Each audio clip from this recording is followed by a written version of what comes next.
Hi guys, welcome back. We have a new or maybe familiar face, Oli Little. How are you doing? I'm not bad. I'm not bad. Tired as you are, Rich. Yeah, the Six Nations took it out of everyone, I think. Probably the players a lot more than us, to be fair. We can't really complain.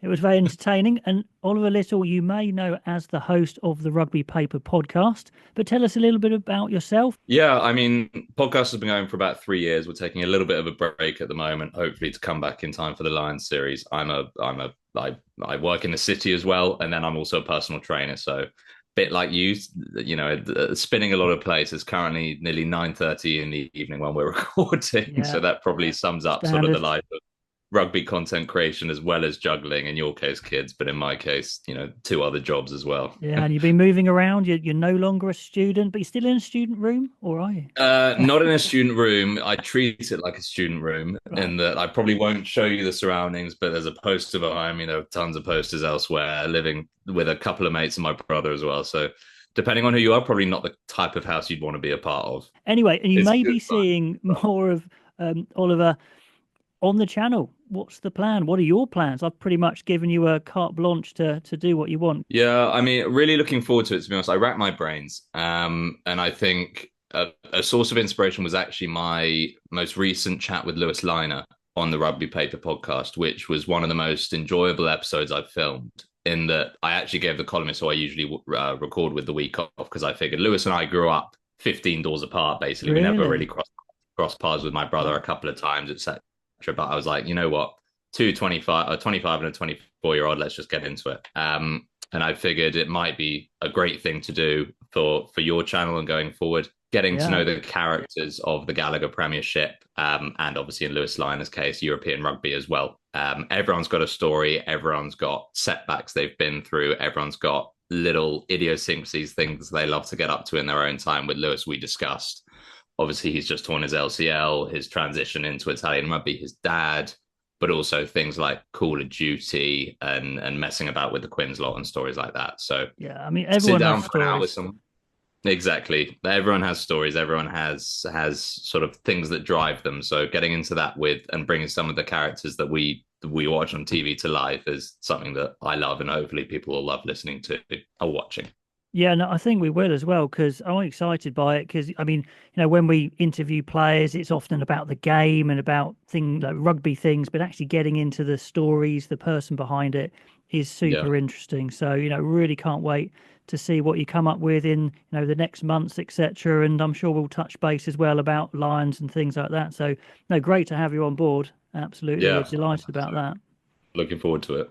Yeah, no, it'd be great fun. And the first thing, your first job is to absolutely destroy my Lion squad. So, I mean, I've been reading fantastic comments, lots of good feedback on the Lion squad. It is great fun, um, but also so many ways you could go with it.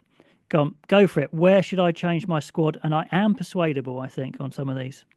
Yeah, you sort of admitted to it. I think we all are, to be honest. I'll say that. So I'm not nailing. We on the podcast this week, we said that we think three starting positions, and I know we're speaking broader squad, but three starting positions are nailed down, and that's it. In terms of who's on the plane, you could probably maybe guarantee 25 or so, but depending on the size of the squad, you're probably looking at 12 to 15 spots that are technically up for grabs. We always, or I think people always considered the Six Nations the final audition, and nothing really mattered until you saw who did it on the big stage 2 months out from the squad actually being selected. Yeah, Um, I mean, your sort of biggest gripe in the comment section, I probably would call you up on that as well, is go on. the omission of Josh van der Fleer, Yeah, who he was quiet. He he was was quiet. quiet. He was quiet in the tournament. Not, he wasn't bad. Like watch him back, and he's still doing some really good stuff. It's just he was slightly outshone by some other players. But like I said, he's got plenty. Well, no, not like I said, but like a lot of the commenters said, he's got money in the bank. He's got Exactly. big performances behind him. World Player of the Year. But who should he come in for? Yeah, so it depends. I mean, first, is it a cheat to say that I think they're going to take more than 37? Well, no. I mean, all I think we can go for at the moment, or me personally, is they're going to take Mm, 37 at least. So that's what I went for. But yeah, which is you could cheat and take an extra back row, of course, and say, no, I'm these not. I players can won't do. cover other positions. I won't do that. So Okay, I, oh, it's really difficult. The back row, I think, is where it's hardest. of course, I think always. you take Kalen Doris. I think he's guaranteed and one of our sort of semi-guaranteed starters. You take Well, Ben I might Earl. discuss that with you later, but carry on. We'll get to that. You take Ben Earl. You take Jack Morgan. I think those are sort of three certainties. I would love to see not Jack Conan personally. I Okay. think just in terms of mileage in international rugby lately, obviously he had a couple of starts in the Six Nations due to Doris injury and rotation, and he performed well. But I think he's not a test starter, and I think given the competition in the back row and the quality of players that are missing out, and I'm about to contradict myself, but I do think there's room for other players. So I want to take that. Conan out, Van der Fleer in. Is this what you're saying? That's my exchange. Yeah, Okay. What I would come back with there is like I've got nothing against Van der Fleer coming in, he's quality, but where are your big number eights then? You know, if you want to play a big ball carrying number eight, and Falatau's a bit old probably. yeah. Tom Willis is pretty young into it. If you're not taking Dempsey, then Conan for me is the power guy, and Doris is more of a bit of everything guy. That's my counter on that. Yeah, I mean Doris is a ball player and operator. Obviously, he is a carrier, but you're right. When both are on the pitch, Conan probably plays the primary carrier role. I think Ben Earl, even though Yeah. he's 105 kilos, is it carries so far above his weight. It's unreal. Jack Morgan for me is a bruiser, an incredibly strong carrier, and for me, I think the balance of the second row is also important there. In terms of your squad, you pick Joe McCarthy, fully on board with that. I'd be taking another bruiser as well, potentially. Go on. Scott Cummings, should he come back from Okay. injury? Yeah, we didn't Scotland, see him in the Six Nations. That's a great point. I think Scotland missed him. I also think, look, this is a weird one. Chandler Cunningham South showed how well he can cover the second row on Saturday. And I just think if you give him a few runouts for Harlequins, maybe in the European Cup and he goes well, he's a proper bruiser, someone who obviously, can go toe to toe with the likes of Could Rory play eight Arnold and Wilson. potentially. Can cover eight, and obviously Yeah. your key here when you've got such limited numbers is people who can cover breadth. We'll get to that in the backs in particular. Okay. So I'm not putting him in my 37, but I'm just sort of paying homage to him as a potential outside bet. Okay. All right. Yeah. No, I like those calls. Anything else in my squad in the backs? Maybe you change. I'm taking it. What are you agreeing with the hookers? Agree with the hookers largely. I'm not sure I'd go to Ireland necessarily. Yeah, Um, I'm I persuadable there. think I think Dewi Lake, obviously returning from injury, we'll have to see how he goes. I actually think just Jamie George, a three-test line, a two-tour line, given his set piece, I thought he was phenomenal off the bench in the couple of middle test, or sorry, in the middle test. I think it was Scotland. Maybe he didn't start again. I can't quite remember now. But anyway, his set piece is just so assured. And I think in areas, and we'll get to this as well, where you're maybe picking some slightly more green players, having those leaders who aren't necessarily starters, but can still contribute around camp for sure, is Yeah. quite important. No, it's a fair argument. And here's one for you. This is me criticising myself here. I went for three Welsh players, and they were Hmm. all close picks. And on pure performance, I would probably have less. But I Yeah, think it is, and they're not sympathy picks; they're just close picks. But I was going on the fact that I think it is quite important to have that mix in your squad to make it the Lions, and to get the Welsh fans on board as well. Now, is that the correct? I am persuadable on this one. Is that the correct avenue, or do you say, look, tough? It's one Welsh player, maybe yeah. even none. I don't think none. I think you have to have some sort of representation. Okay. Just remind me who your three are. So they Jack were Moore. Lake, Jenkins, and Morgan. So Jenkins was the one where it was very close, and he's a big defender, Yeah. good line out technician. But on pure performance, you could say maybe not. I think Jenkins is expendable. Or dispensable is probably the better word. I think don't see him going toe to toe with the heavyweight second row that Australia are likely to pack down with. And you saw on Saturday, Yep. he was fairly anonymous on Saturday, Made unfortunately. a Which lot of tackles, which is what I'm getting in the comments from the Welsh fans. Like you look at his stats, and that is a fair yeah, point. But yeah, when you're talking of bruisers, he's not really there yet. and I think you need a bruiser in the row. So I can make cases for Lake and Morgan, but I think sentiment can only go so far. I think having Okay. representation from all four nations is something you look to, and maybe if there's a tight call, maybe there's a slight, between Dewi Lake and Jamie George, and it's a toss up. Okay, Then maybe so we'll pop get the in. We'll pop in. Well, Jamie George or Luke Cowan-Dickie, I think, are fairly good shouts. But they're great options, and Jenkins may be missing out. Any changes in the backs before we go into our actual Test 23? I liked your scrum halves. You went Gibson, Park, Mitchell, White. Correct me if I'm Yeah, wrong. I And think I think it's the obvious choice of those three. I think Thomas Williams is unfortunate, but He'd be on standby, wouldn't he? So he'd be on injuries standby. happen. Gibson Park has more credit in the bank than anyone. He was maybe a bit quiet towards the end of the tournament. Alex Mitchell, when he purrs, England purr, and I think he could be exactly the same with a Lions backline. Ben White, I actually think quietly didn't put a foot wrong all Six Nations. Yeah, I was trying to rack my brain for a bad game, and I couldn't really come up with one. He didn't have one, no. Okay. So no, I agree with that. I think my centres, I would only take four. Yeah, I've got four. I've got Jones, Tupelutu, Aki, and Ringrose. Maybe So I'm question swapping. marks on Aki? No, I would No? keep Aki in. Okay, I think the power game he offers, especially as there's a question mark over Tuipulotu's fitness as well. I absolutely. would be taking out Ringrose, which is slightly punitive for the red card.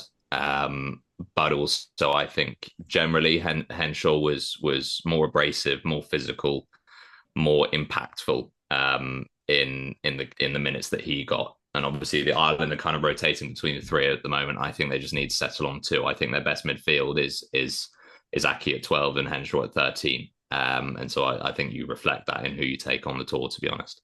Okay. And then finally back three, any changes? Oh, So you've got, fly half. We better talk fly half. I'm deliberately Oh, saving that for okay, last. okay, So okay. Back three then. yeah, Freeman, Lowe, Van der Merwe, Graham, Kinghorn, Keenan are my Yeah, six. And I think we're aligned there. Correct yeah, me if it's I'm the wrong. same. Yeah, it's the same. Now, I've left room for two utility backs alongside my fly half. So I'm not taking an Irish fly half, which I know is going to upset some people. I think Ireland and Simon Easterby has kind of shot themselves in the foot in terms of, I don't think they Really? gave Jack Crowley enough minutes. I think Sam Prendergast went backwards towards the end of the tournament. You They maybe saw a really little bit. stuck with Prendergast, didn't they? They kept playing him and playing him and playing him till that last test. And Crowley wasn't necessarily compelling in that last test. His goal kicking was obviously quite concerningly bad. And you the 2013 tour to Australia showed you've got to have someone who can kick their goals. Yeah.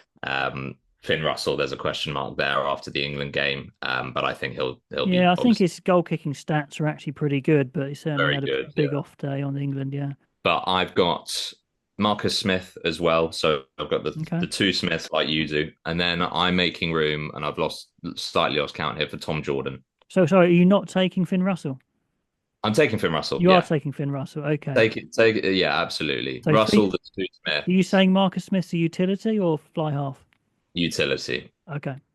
I think he's someone who obviously you used to cover 10 and 15, and then Tom Jordan covers 10, the midfield, and 15 as well. And I thought, deputizing for the best 12 in the Northern Hemisphere over the last however long, he did a pretty damn good job.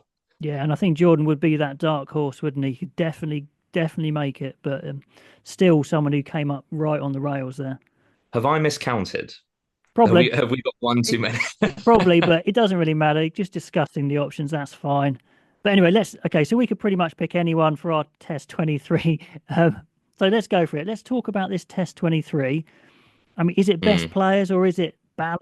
Is it what type of game you want to play? Where would you go with it? I think it's unfortunately the perfect blend of all of them, which is a really tedious answer. I think you look at who your certain starters are and sort of build from there a little bit. And for Okay, me, who are your your start certain starters?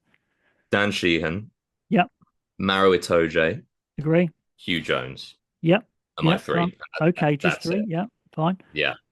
And so I think that's your starting point. And then obviously we can sort of go through position by position. I don't know if you disagree with any of those No, starters, by the way. absolutely not. Sheehan is just fantastic. I absolutely love Sheehan. Like, possibly an all-time great when he finishes.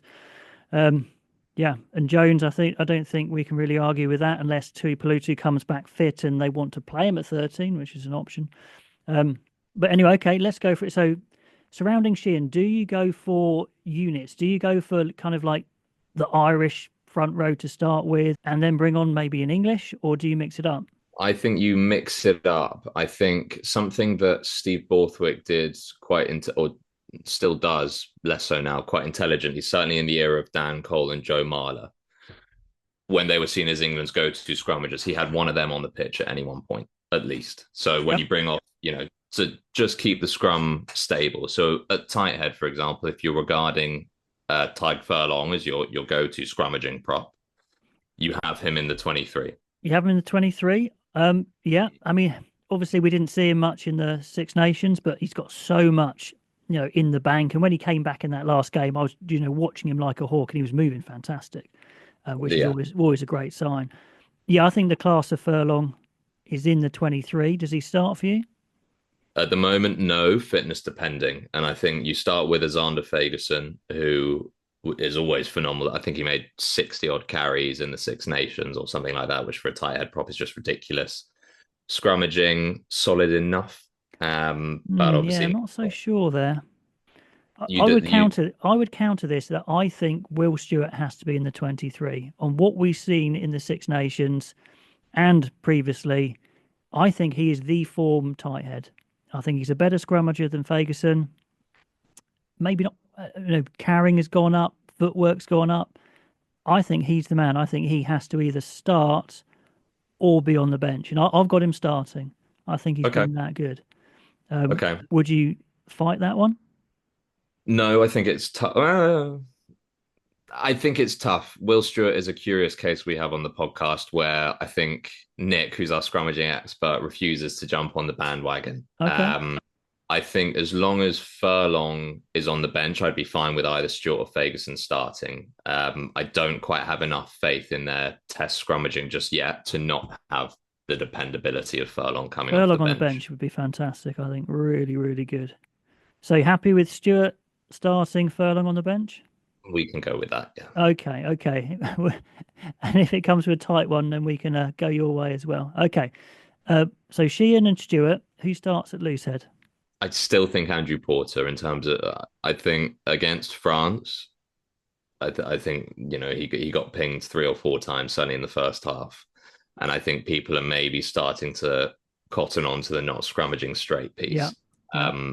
But I think Ellis Genge has not been as disruptive as we would have wanted him to be. I think he had his best game for England for a long time on Saturday, but I don't necessarily think I have conviction enough in him. He's And been his all quietly good. I think he's been quietly very good, and he was very abrasive against Wales. I think there's definitely an argument for any of these looseheads, aren't there? Um, and and I think Porter starts, Genge comes off the bench. So okay. again, if you make a case for Porter getting on the right side of the referee scrummaging wise, and then you bring off the sort of abrasive Genge, who can run at a tired defence and hopefully cause some problems there alongside Furlong, then hopefully that sort of bridges the balance. Yeah, but Schoeman's been a real carrier for Scotland as well. I think he does have a chance because I was saying on my videos that Schoeman is like their go-to ball carrier off set piece sometimes. Yeah. Now, often you'd have like a back row carrying it up, but they use their loose head prop. So, but no, happy to go with your one on this one because I got my Will Stewart way. So we'll go for Porter starting and Genge coming off the bench. Absolutely no problem with that. That's good. Now, second rows, is it as easy as a Toje and Tyburn? Is that it? Yeah. It Yeah. is. Okay. I honestly think it is. I think Joe McCarthy has had a few brain fades over the past few weeks that you wouldn't want to happen in games against Australia. Ollie Chesham is working his way back to full fitness, and there are no other standout candidates. I To think that that's right. extent. I mean, McCarthy there, he's a giant. He's an absolute giant, and he's going to get bigger. So, do you have that giant bulk on the bench, or do you have the slightly more, maybe quicker, technical Chesham is the other guy. Uh, I think that's a It, tough one I would because you've got trust, such I would different trust players. Chesham coming on more. I think he's the classier operator. But if you need a beast, this is the man. To close out a game, I agree. To change a game, I disagree. Okay. And so say the Lions lose the first test, I'd certainly want Joe McCarthy coming off the bench. Yeah. Or say, and maybe say the Lions are one test up with one to play, and there's a draw in the second or something. I would want Chesson coming off the bench. He's a safe pair of hands. He hardly puts a foot wrong. So there's a slash in that one. So we're gonna have to make a choice. I would go for Chesham, assuming it's going well. To play a game plan. Someone coming on early, maybe for an injury. He's the guy Yeah, I'd want. it covers back row as well. Covers back row. Uh, Yeah, could call the um, line out. and to be honest, Maro Itoje's played 80 minutes in his last 28 tests. Tyke Byrne, I could also see playing the Yeah. full 80. Oh, big time. Chesham comes on as a third line out. So no, you've won me over there. Okay, so Chesham on the bench, lovely. Then the biggie, the back row. Do you have any convictions on this? Anyone has to start. Well, I think Caelan Doris has got too much credit in the bank. I have a feeling you're going to go with Jack Conan. I can be persuaded. Doris is such, as long as you've got lots of carrying elsewhere in the back row, then Yeah. Conan coming off the bench potentially could be good, or someone else. I mean, they're all they're all great players. Doris, okay. Doris is a class operator. If we're going for Chesham and we're saying we're going for this technical team, ball handling team that can play a really exciting brand, then Doris would be a great shout. And we'll come to I just think, captains at the end. yeah, I think where Van der Fleer has faded a little bit for Ireland, I don't think Doris has. I think that team still, that pack certainly still operates around him, even if he, Yeah, when Conan's on, he's not necessarily your forefront carrier. If you've got an Ellis Genge or Pierce Schoeman or a Xander Fagerson and then potentially a Joe McCarthy on the pitch, you have a lot of other carriers, and we haven't even got to the other back rowers just yet. So I would still go with Doris. okay, that's fine. Happy with that. Doris at 8 is open side or blind side. Tom Curry, one of the two. I'm guessing blind side, or is Yeah, it not? we didn't get to this when we were sort of going through the 37. I'm going to annoy some people here. Go on, maybe Ben me. Curry has been a more impressive player for Sale Sharks over the last year. Yeah, Ben very Curry true. doesn't have the same fitness question marks as Tom Curry does. I mean, That's you hear true. stories about him literally hobbling to training after playing a full 80 minutes on Monday. In the tournament, Ben Curry played fewer minutes. He made more dominant tackles. He got exactly the same number of turnovers. Ooh. My proper left field pick would be Ben Curry instead of Tom, and Tom doesn't actually go. Oh my God. Wow. Which I obviously I'm ready for the knives to come out in the comment But section there. well, one thing is not going to happen. So I think Tom Curry's going. Um, I see. I fell into this pitfall at the beginning of the tournament. I was saying, don't take Tom Curry to the Six Nations because you're going to shorten his career. He needs Mm, time to get back into it. And he played the majority of the games and majority of the minutes and was world class. So I'm just going to have to, for myself, assume that's what he can do for the Lions as well. yeah. Because I doubted him once and I'm not going to do it again. So for me, if he goes, he starts. Okay. Okay. Look, I'll concede that. The only Yeah, you reason, sure?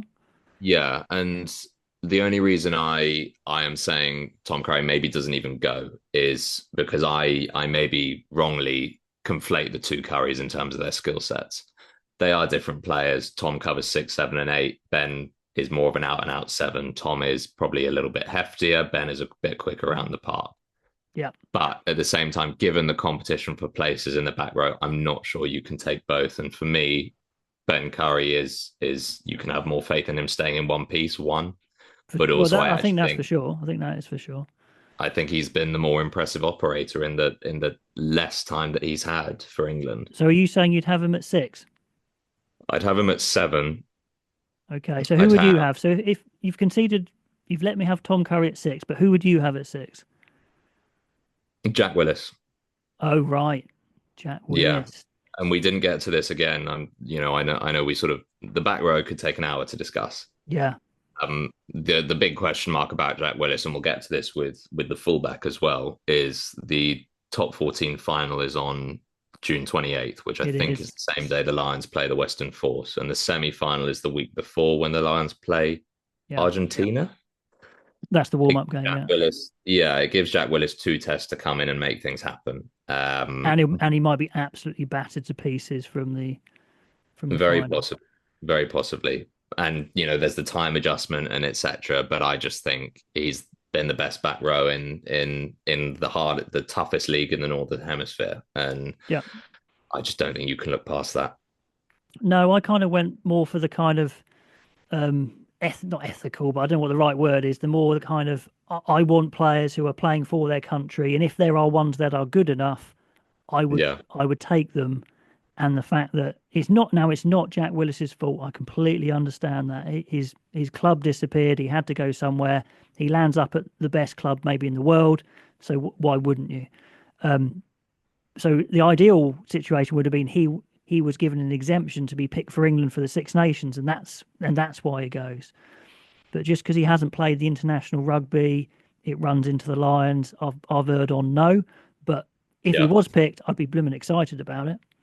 Yeah, yeah. And look, part of me wants to see Jack Willis give a big middle finger to the RFU in a way by going for the Lions and tearing it up. Which that would be I think yeah. there's a great story there, and in terms of he goes and he's the man of the series. But look, you're absolutely right, and there are practical complications. I just think if we're talking raw ability, Yeah.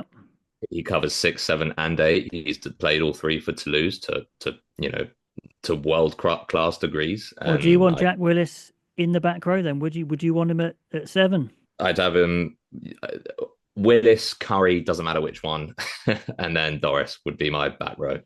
Okay, so you've conceded Tom Curry to me, so it's only fair that I've conceded Jack Willis to you, even though we didn't discuss him in the squad selection, but it's more about the 23. So Tom Curry, let me change this, Jack Willis. I mean, that is super tasty, isn't it? I mean, yeah, that is an absolute box it's office. a potent back row. Sure. I should, obviously I shouldn't, I'm not U-turning on him not being in this 37. He's in my 37 or 40 or whatever it is without question, Jack. No problem. Okay, we'll jump into the backs then. So we got the packs. Oh, no, bench. Sorry, my bad. Who's the second back row on the bench? I think it's Jack Morgan. Okay. I think he comes off the bench in sort of Ben Curry Six Nations style.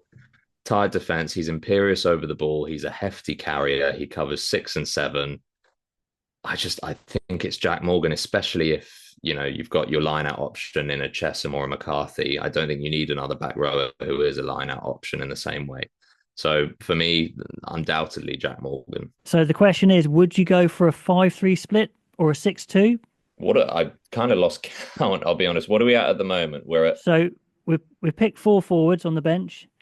So we've gone for at hooker. Or have we even done that actually? Replacement hooker. Who is the replacement hooker? We've got Sheehan starting. That's easy. Yeah. We can pick anyone that we discussed in the squad. So we picked one of I think Jamie George to shore up the set piece for the moment, but a return to form and fitness for Dewi Lake, and I would swing his way. I'm happy either. Let's go for George, and I think Cowan Dickey's got a good shout. But I mean those spots behind Sheehan are really up for grabs, I think.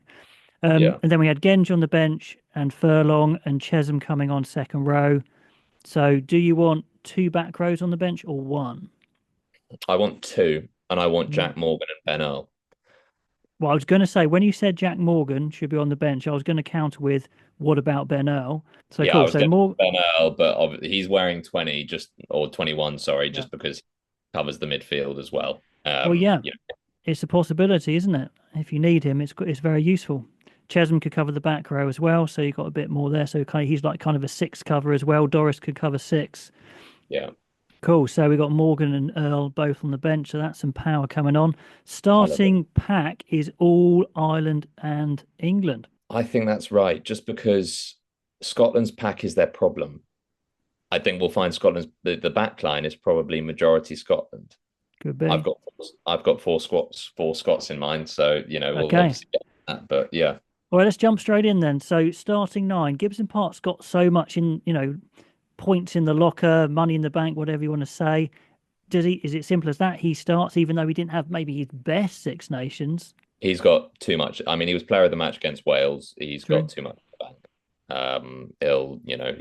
He's been the key to Ireland as a team, to be honest, since Sexton's departure. And I just think he's got too much credit. Yeah, if he brings his A game, he is world class, no doubt. I had him starting, so no problem there. Benchman?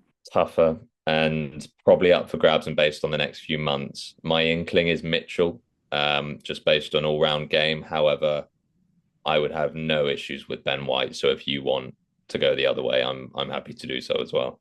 Yeah, I think from what we've seen in this Six Nation, I think White has earned it Yeah, by sheer I'm happy with consistency that. of quality performances, and he's seriously quick as well. He's not like he's just a kicker and a passer. He's got fantastic pass and kick, but he can chasing Yeah, back, defending tries. I think White's earned it, but Mitchell would be good coming off the bench as well. I think it Um, depends on Mitchell you get you because there's the Northampton Mitchell and there's the Borthwick Ball Alex Mitchell well, who we saw the Northampton Mitchell in the last couple of games, which is fantastic. which was great. And I just hope he's allowed to sort of, break the shackles when he tours down under as well. I think he will. I think he will. Um, Assuming he does go, hopefully he will. So 10. If Russell's the senior guy, he's the guy with experience. He's been a Lion before. Is it as simple as that? You go with the experience? For the first test, yes, I Yeah. think you have to. Russell has obviously, played for the British and Irish Lions before. Finn Smith hasn't. Marcus Smith was a late call up in 2021 and came off the bench. Correct me if I'm wrong. Yeah, no, came off the bench and did very well, but he was a And late did call up. very well. But yeah, and he's not necessarily been there, done that in the same way. I think for your first test, you pick Finn Russell, who, Yeah. all in hand, I think had a good tournament. I just think he didn't have a great one, and that those are Finn Russell's standards. No, but that is kind of Finn Russell. When you watch him for Bath, he does have plenty of errors in him. He Yeah, will make mistakes, but he's just got so much class. So the things he can do, like literally no one else can do. And he's got a great remember, running game, and he's a good tackler. Even though he missed a yeah, couple of tackles, but that was against really big guys. He's a really good all rounder these days. and remember, Finn Russell is also playing behind a pack that doesn't always give him front football, and I think the pack that we've picked should give him, a fair amount of front football to work with. Yeah, and it's Uh, another national captain, even though he's probably not going to be Lions captain. yeah, We're stacking this team with leaders as well, which is great. let's go Okay, with Russell. Russell, yeah, I think so. Centre pairing. Is it as simple as the Scotland pairing of Tuipulotu and Hugh Jones? Is there any competition? Contingent on Tuipulotu's return to Sure. fitness and something of the form that he displayed beforehand, but absolutely. All Scottish midfield, I think, along with Brexon Cello is the best midfield in the Six Nations. Hmm. Uh, yeah, no question. Yeah, it makes sense, doesn't it? Russell, Tuipulotu, Jones, they'll be on the same wavelength. Defensively, they're a great unit, really good unit, actually.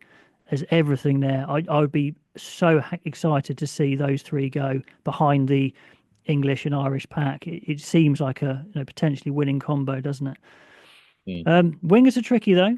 And we heard today that Emmanuel Fayu is having an operation on his other shoulder as well to tidy that up. So he's yeah. definitely out of the picture. For me, James Lowe and Tommy Freeman would be my two.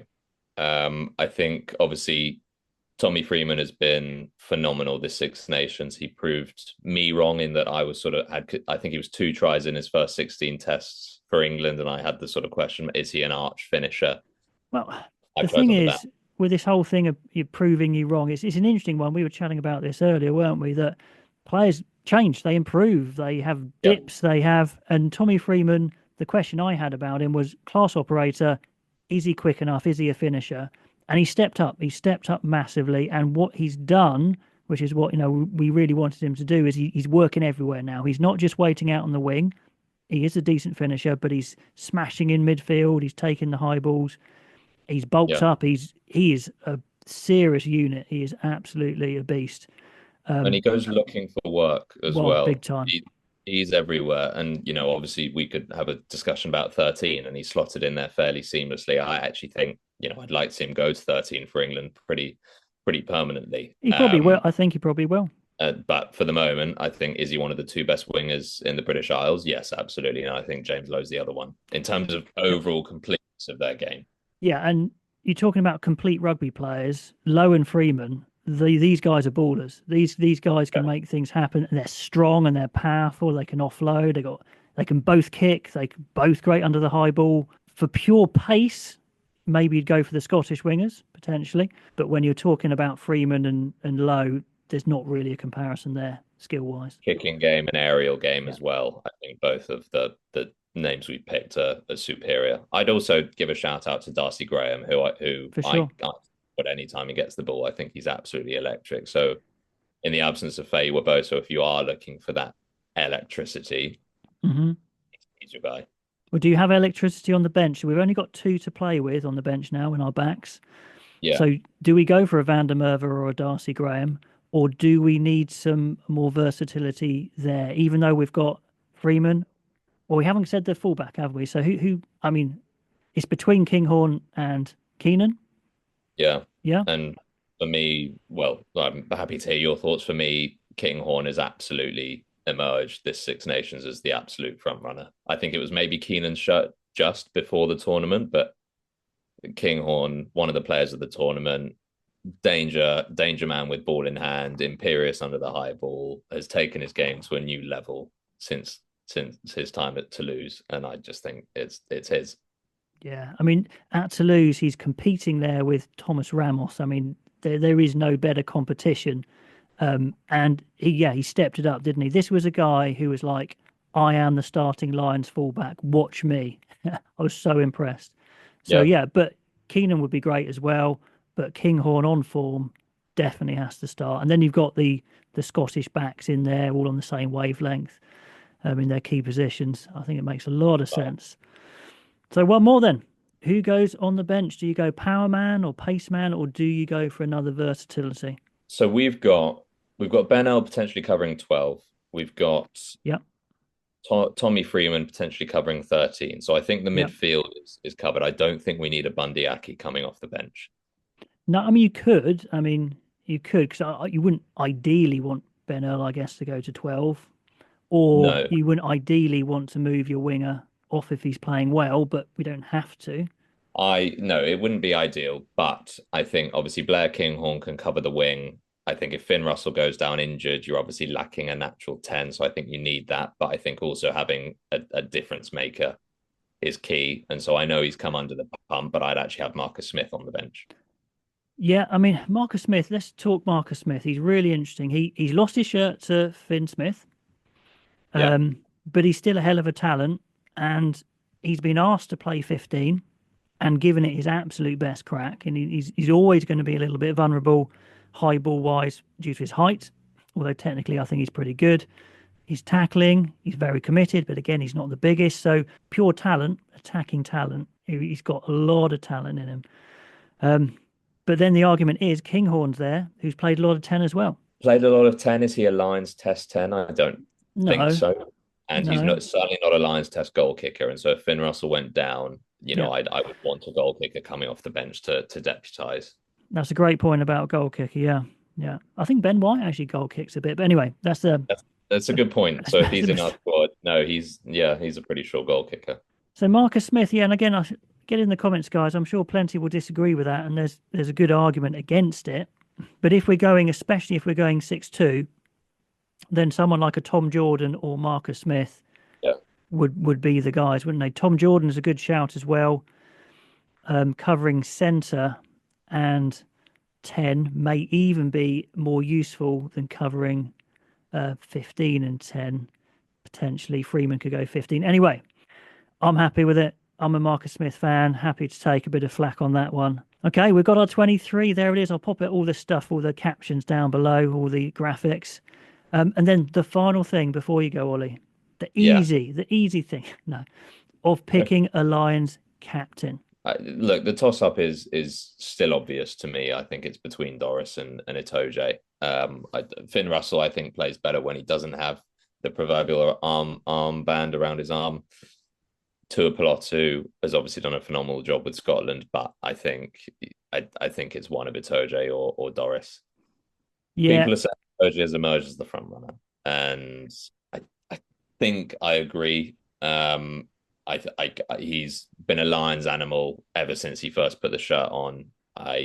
He loves a game against Australia as well. Played well in the autumn. He played well on that England summer tour where we whitewashed them. I would probably give it to Itoje, although I expect it'll be Caelan Doris.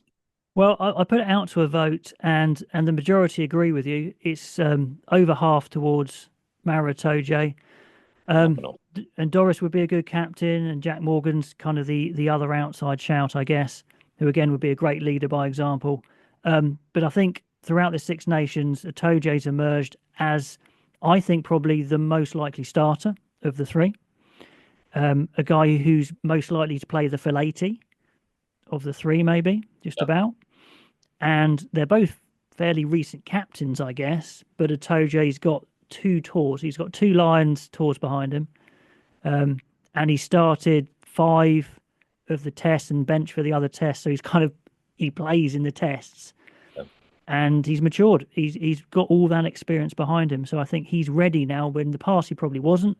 Now I think he is. I think it's his time. People would look up to him. He would be a good figurehead, and I think it would raise his game. I think he grew into the captaincy as the tournament went on as well. If you look at how I know Saturday went England's way in every way, but if you look at how he handled referee interactions versus Jack Morgan, who lost those referee interactions, I think there's a maturity to Maro that we didn't see before. He's still got a penalty in him. He's still got the sort of, playing close to the letter of the law, or the sort of flirting against the letter of the law. But I think that raw lack of street smarts, maybe immaturity, has gone out of him to a point since. He's not whooping, he's not hollering anymore. He's just getting on with his job to the best of his ability. And physically, he looks probably better than he has done for the last couple of years as well. He looked really, really athletic actually towards the end of that tournament. Yeah, so I think it's Itoje's time. I think he's ready. And you said you think that Farrell's going to go with Doris. Is that still what you reckon? I think so. I think there's a sort of element of tried and tested here, and Farrell has obviously seen Doris lead Ireland to a Six Nations title last year. Doris has obviously had more tests as captain. He's also been just instrumental to Farrell's leadership group. The press indicate that Farrell's coaching staff will be quite Ireland heavy as well. Yeah. And I think that could play a part too. Sounds like Easterby might be going. Easterby, Paul O'Connell, Really? so I think we could really see, a level of collaboration there that almost makes more sense in a way, because there's no need to build extra relationships in the management group and the leadership group. Yeah, I mean, I actually think he's going to go with Itoje. I think he's been waiting to see him as a captain, and I think he'll have been impressed with what he's seen. And because Farrell's been on previous Lions tours, he knows what Itoje's like. He's got that experience. I think he'll go for Itoje actually, but we'll see. We'll see. Yeah, and I'm happy either way. And I tell you what, I think, look, I know the comment section will disagree, and that's why this is fun. It would be boring if everyone agreed, but I think that's not a bad 23 where there aren't any blatant complaints, I wouldn't necessarily say. Oh, it's a very strong 23. I mean, when you look at the experience there as well, and there's a little bit of, younger flair there as well, but Sheehan's very experienced now. Stewart, Porter, they're all experienced. Itoje and Byrne, unbelievably experienced, and then Tom Curry, Jack Willis, and Doris is unbelievable. Then the Scottish backs with Freeman and Lowen, I think it's better than the last Lions. If that's the Lions 15, starting 15, I think it's better than the last Lions starting 15. Pop that in the comments below if you disagree or agree. But I was looking back at the teams, and I think this is very, very good. Yeah, no, couldn't agree more. Awesome. Okay, we'll leave it there. Thank you very much, Oliver. Yeah, of course. No, thank you as well, Rich. And yeah, I look forward to making hopefully a few more regular appearances on the channel soon. Yeah, no, that'd be fantastic. Okay, get down in the comments below. Let us know what your starting 23 would be, your test 23. We'd love to know it, and we will catch you next time.